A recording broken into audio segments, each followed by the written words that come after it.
2,000 miles from Washington, in the darkness of the Gulf of Tonkin, American sailors were firing into the black. Sonar operators were calling out torpedo tracks. Radar screens were showing contacts. Gunners were shooting at shapes in the water. The radio traffic crackling back to Washington described a furious battle. North Vietnamese torpedo boats attacking 2 U.S. destroyers in international waters. In Washington, President Lyndon Johnson and Secretary of Defense Robert McNamara were already on the phone planning retaliatory airstrikes. They discussed specific targets before the battle had even ended, before anyone had confirmed what was actually happening 2,000 miles away in the dark. Here's what the declassified records tell us now, 50 years after the fact. There were no North Vietnamese torpedo boats in the Gulf of Tonkin that night. There was no attack. The sonar contacts were the ship's own propeller noises bouncing off shallow waters. The radar returns were weather. The torpedoes the sailors were shooting at did not exist. As Lyndon Johnson himself would later put it, privately, to an aide, those damn stupid sailors were shooting at flying fish. He knew. He ordered the airstrikes anyway. He went to Congress, and 60 men died in that first night of bombing. The opening move of a war that would kill 58,000 Americans and more than 3 million Vietnamese. This is the story of the Gulf of Tonkin Incident, the lie that started a war, and the men who told it.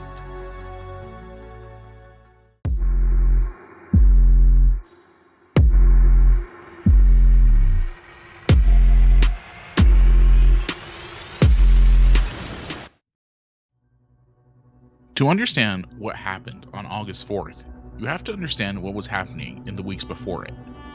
By the summer of 1964, the Johnson administration had already decided, internally, that it needed to escalate America's involvement in Vietnam. South Vietnam's government was unstable and losing ground to communist insurgents, backed by Hanoi.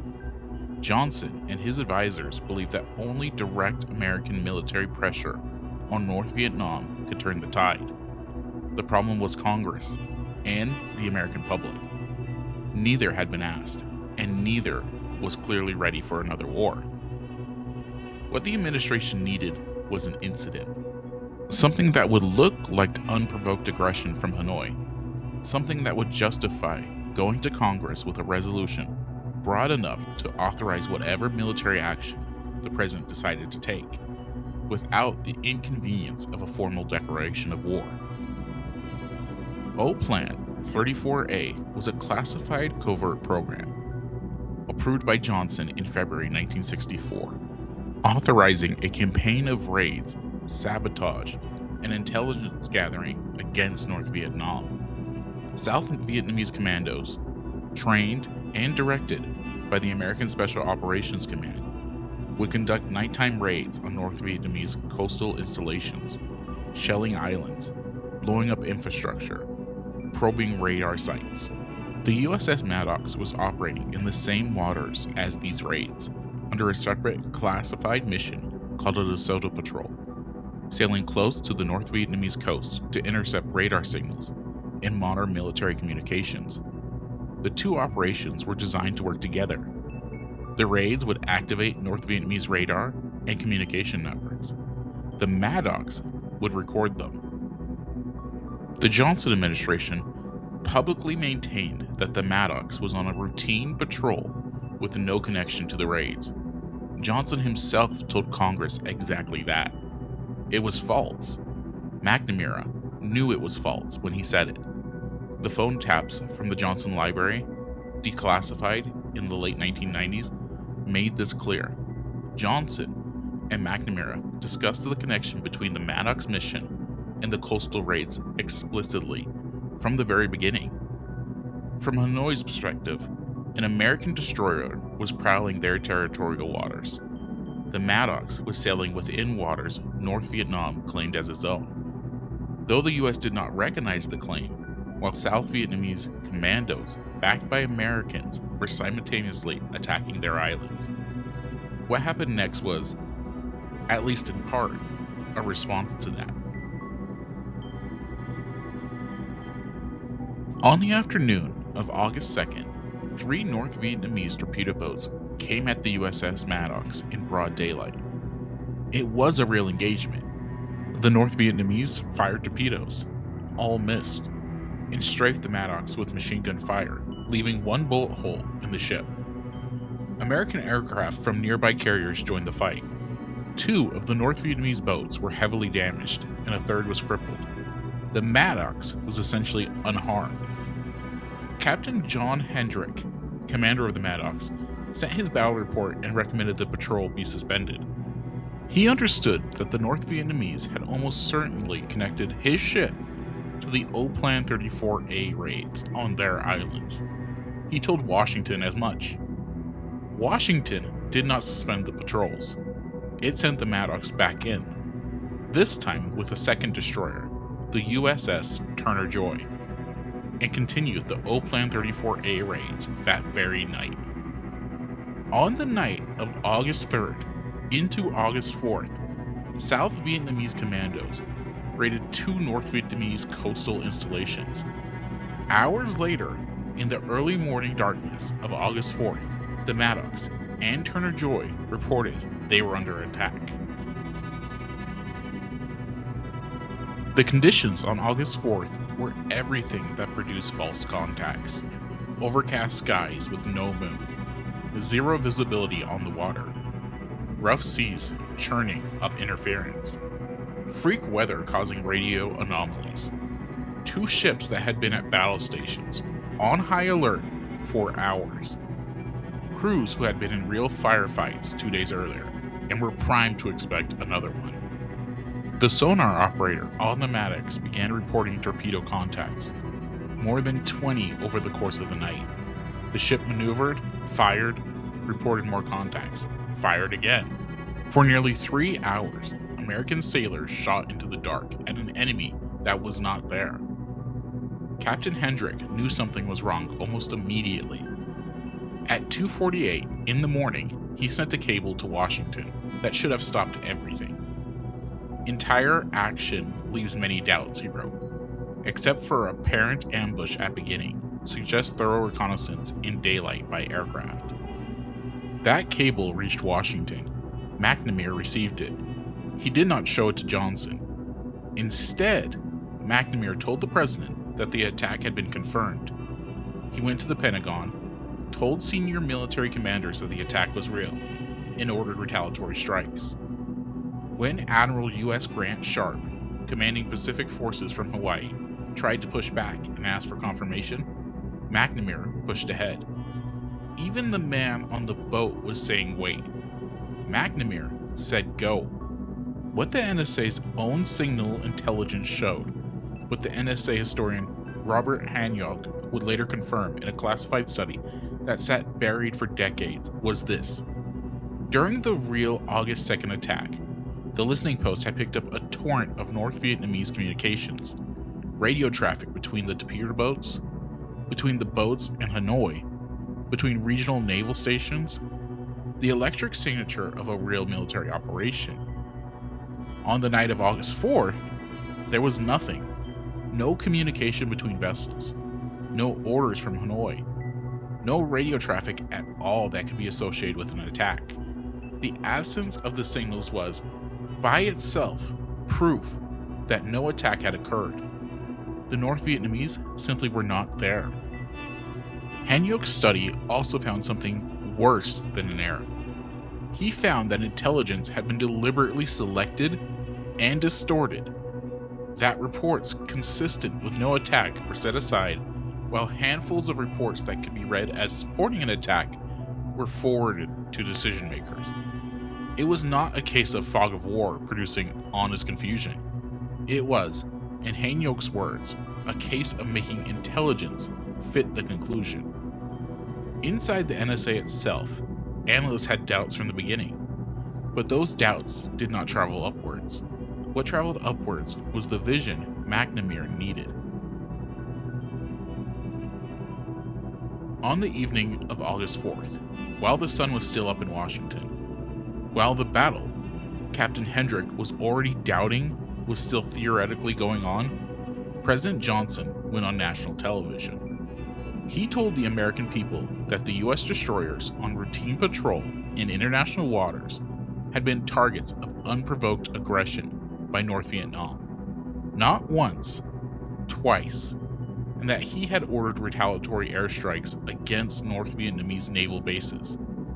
64 American air sorties struck North Vietnamese targets that night.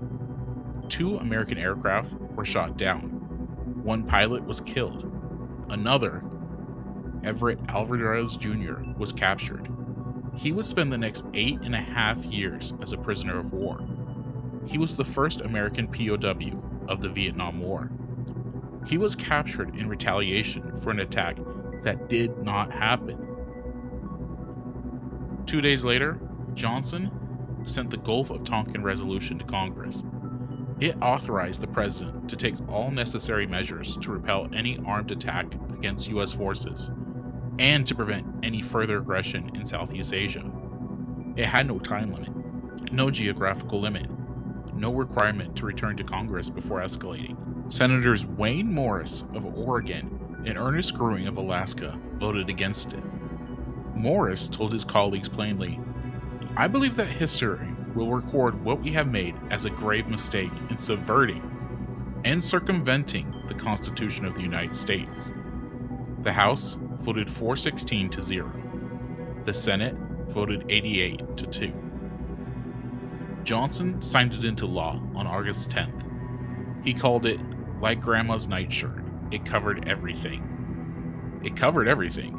And for the next 9 years, every escalation of American involvement in Vietnam, every bombing campaign, every troop surge, every expansion of the war into Cambodia and Laos rested on the legal authority of a resolution passed by Congress that had been deliberately misled about the events that justified it.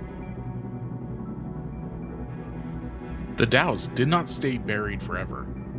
By 1966, senior figures inside the government already knew that the August 4th attack had almost certainly not occurred. NSA Deputy Director Luis Tordella concluded privately that a mistake had been made. CIA Intelligence Chief Ray Klein reached the same conclusion. The Senate's Foreign Relations Committee's staff director found discrepancies he could not explain. None of it was made public. In 1967, a former naval officer named James White, who spoke directly with the men who were aboard the Maddox, wrote a letter to the editor of the Connecticut newspaper.